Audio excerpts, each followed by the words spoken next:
Chapter 3. Djura, the Powder Kegs, Ashen Blood, and Old Yharnam.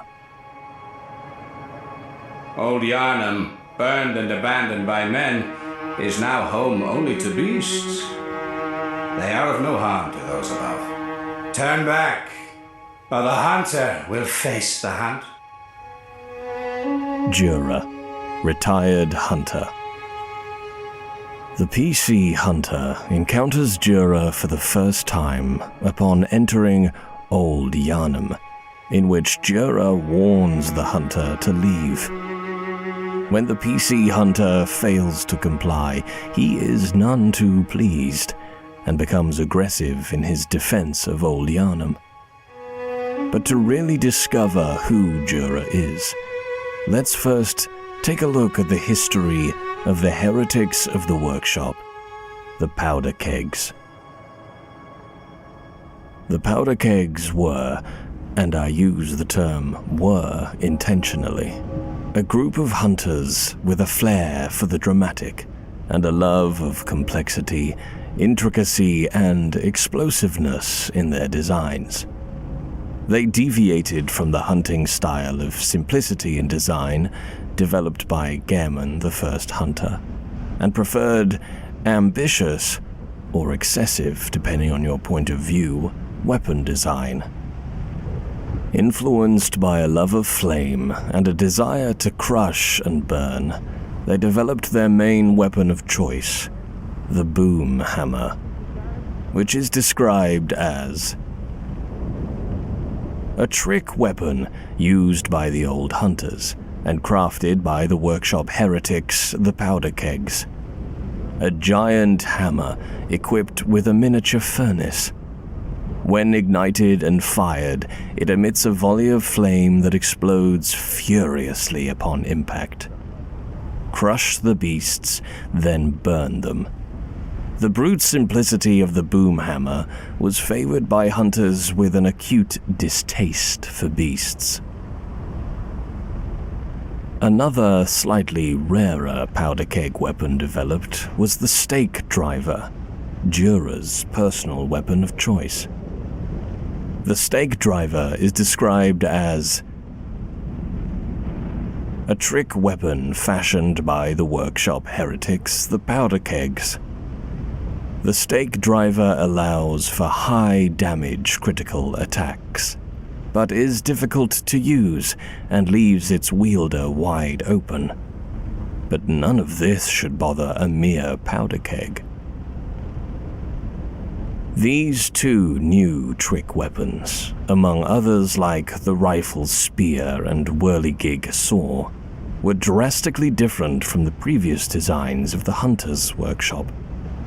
However, the Powder Kegs didn't settle with trick weapons, even trying to implement bigger and stronger firepower into their arsenal with the cannon and Gatling gun.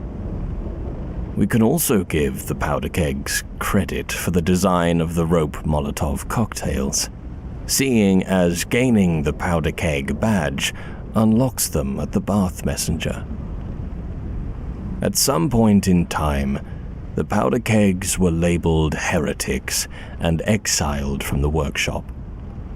Presumably, the Powder Kegs are no more, as all references to them are in the past tense, and even their badge description refers to them as the late Powder Kegs. They were very likely disbanded or slain quite a long time ago, seeing as nobody seems to reference them. Their association with the workshop only lends credence to the idea of the Powder Kegs being a relatively old faction, as the workshop itself is no longer a relevant institution, as evidenced by the Saw Hunter badge.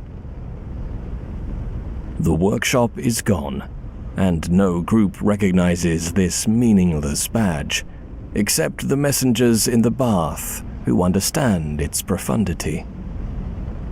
The only remaining trace of Powder Kegs is found in the retired hunter Djura. So who is Djura? His official description reads, an old veteran hunter who is said to possess amazing skill. No one has seen him in many years, and he looks like he's been on his own for some time. We learn more from the description of the Grey Wolf cap, which states it as attire of the retired hunter Djura. This worn wolf cap was his trademark. Djura is known through his contact with the powder kegs, the heretics of the workshop. He is said to have been both uncommonly kind and dreadfully foolish. Djura felt defeated by the state of old Yharnam and renounced his hunter's vows. Uncommonly kind is certainly right. Djura is unique amongst any character in Bloodborne, as showing sympathy towards those affected by the scourge of the beast. The things you hunt, they're not beasts. They're people. It's also interesting to note that his cap refers to him as having contact with the powder kegs, rather than being a member. It's possible that Djura knew of the powder kegs or made friends with them. That he carries a powder keg badge indicates that, at the very least, he was some kind of honorary member. He most assuredly traveled alongside the powder kegs, as the description of the Gatling gun states that Djura had 3 companions, the youngest of whom used the Gatling gun. But Djura's absolute most important quality is that he, like the PC hunter, was once a part of the hunter's dream. I no longer dream, but I was once a hunter too. You have the whole night to dream. Make the best of it.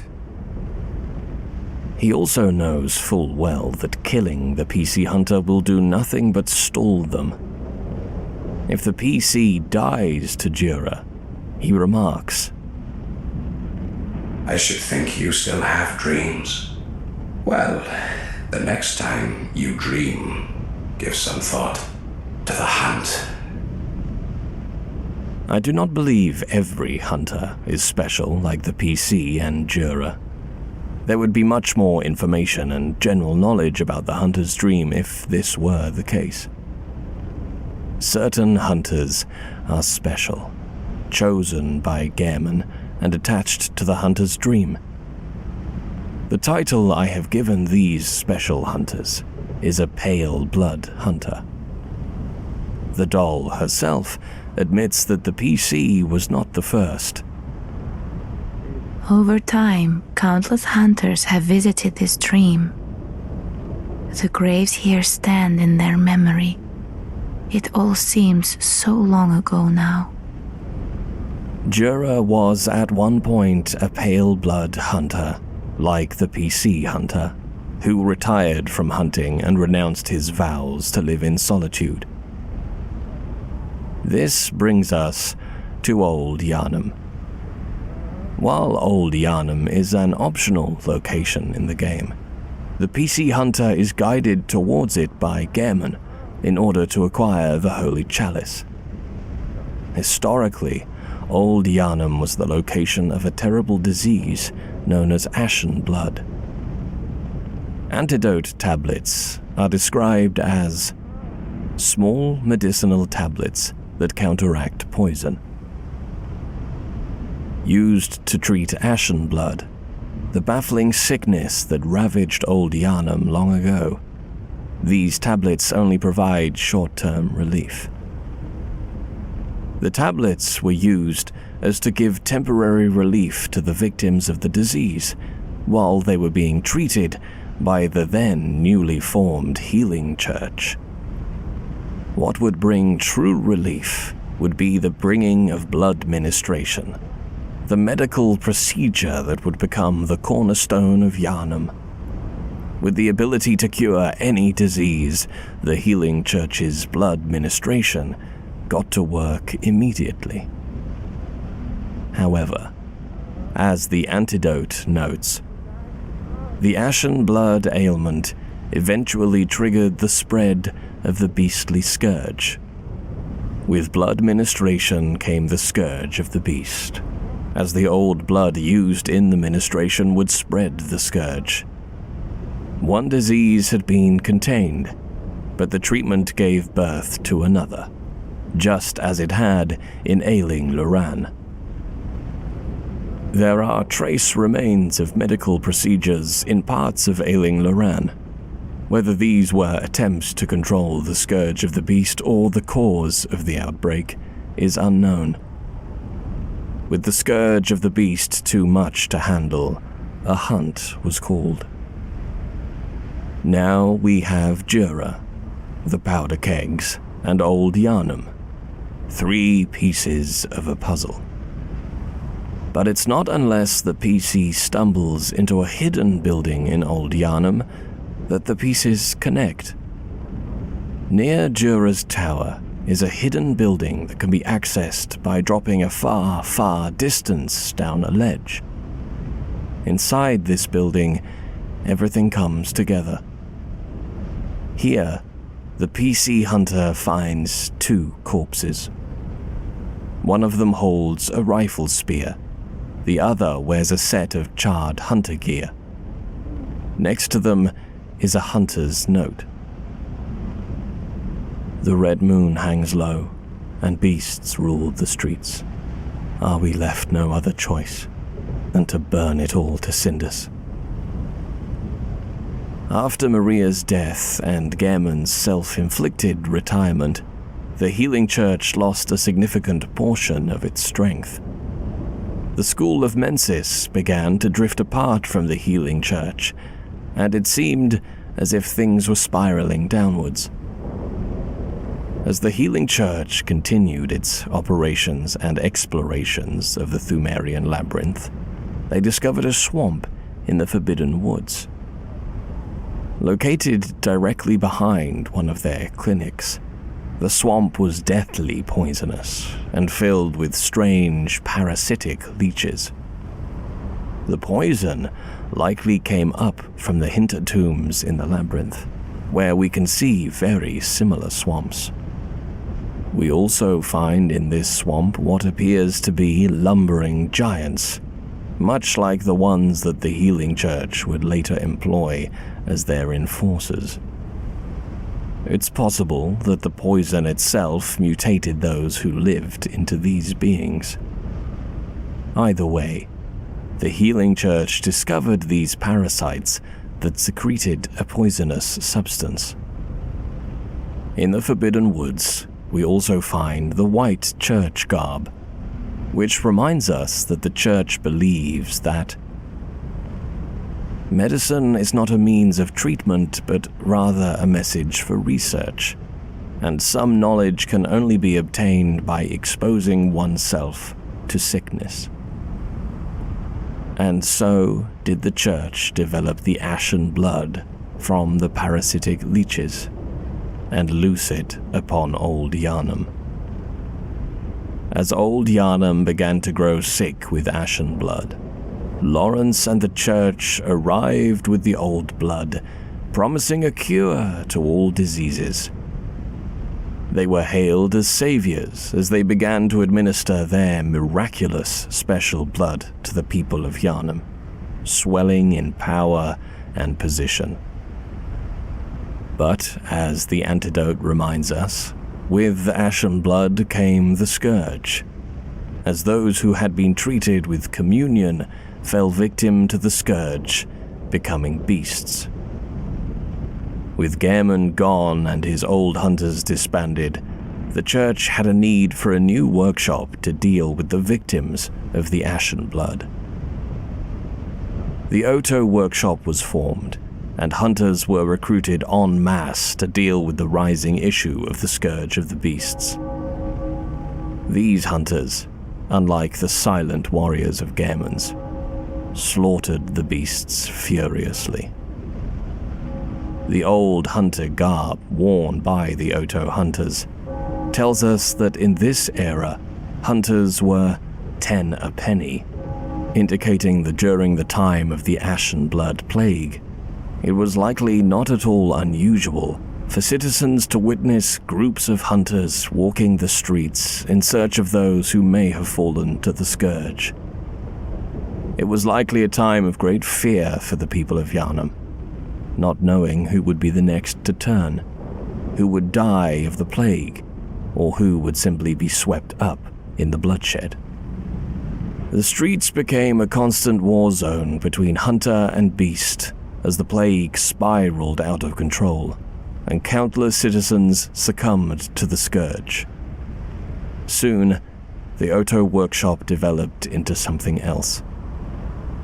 As the beasts grew more and more numerous, and more dangerous, the powder kegs were born in response. With them came a young man named Djura. Djura was, like the PC, a Paleblood hunter guided by Gaemon.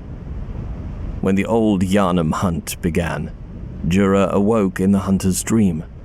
He acted as the PC of his time. He started weak, but gathered blood echoes and gained strength through the doll.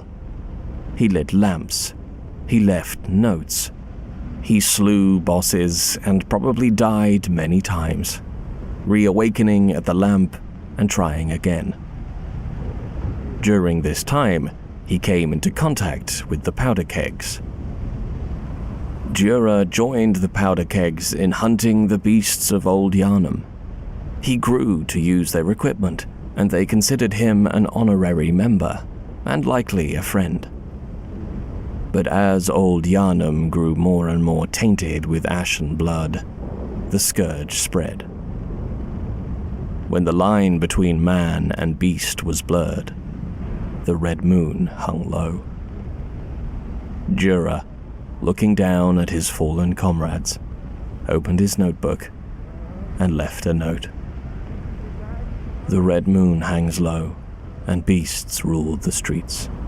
Are we left no other choice than to burn it all to cinders?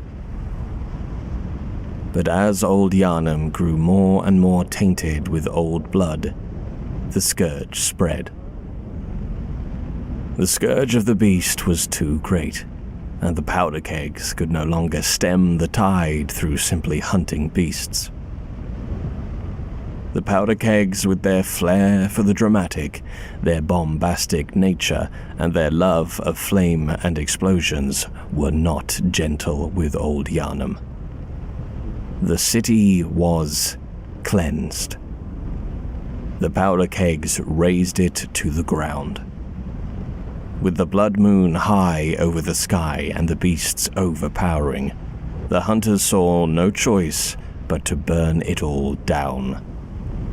The attire of the charred hunter gear, worn by the powder kegs who cleansed the city, states, "Wearers of this attire hunted down victims of the scourge who survived the raging flames and stench of singed blood. Men, women, and children were hunted and purged. The entire city was cleansed to keep the scourge of the beast from spreading. Djura participated in all of it. It's possible that Djura tried to put a stop to it, or it's possible that he willingly, gleefully participated in the slaughter. Either way, old Yharnam was devastated, never to recover. With the dawn approaching, Djura returned to the hunter's dream, where Gaemon, the first hunter, met him by the tree. Racked by guilt and shame at the carnage he had caused, he sunk to his knees and accepted his death, severing his connection to the hunter's dream. When he awoke, the sun had risen and the hunt was over. By now, the workshop had branded and condemned the powder kegs as heretics. Those powder kegs who hadn't died in combat had become so drunk on blood that they had been dragged into the hunter's nightmare. All that remained was Djura. And so he went to old Yharnam, where he had caused so much horror, and cast aside his hunter's vows. If nobody else cared about the beasts of old Yharnam, then he would protect them from any further bloodshed.